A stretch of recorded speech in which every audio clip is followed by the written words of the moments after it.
Blue Horizon নার্সিংহোমে সাংবাদিক সম্মেলন শেষ হয়ে যায়। এরপর দুর্জয় রানীকে বলে, তুমি একবার আমার কেবিনে এসো তো।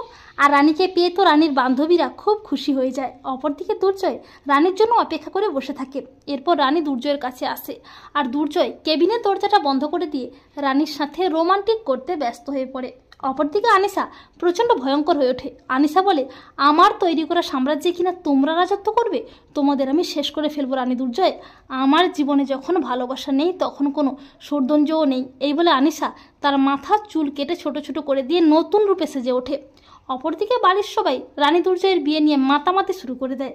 আর ঠিক তখনই রানী দুর্জয়ও নার্সিংহোম থেকে বাড়ি ফিরে আসে। এরপর শুক্লা রানীকে জড়িয়ে ধরে অনেক আদর করে আর বলে, আমি নিজে তোমার বাবার কাছে গিয়ে ক্ষমা চেয়ে তোমাদের বিয়ের জন্য নেমন্তন্ন করে আসব।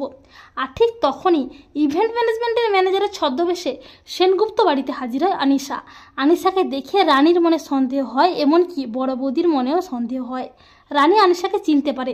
রানী দুর্জয়কে বলে, দুর্জয়, আমার মনে হয় এখন অনুষ্ঠানটা না হওয়াই ভালো। আগে আনিশাদি ধরা পড়ুক, তারপরে না হয় অনুষ্ঠানটা হবে।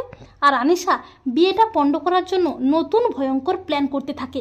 তো বন্ধুরা, তোমাদের কি মনে হয়, রানী কি পারবে ছদ্মবেশী আনিশাকে হাতে নাতে ধরে আনিশাকে পুলিশের হাতে তুলে দিতে? কমেন্ট করে এক্ষুনি জানিয়ে দাও তোমাদের মতামতটি।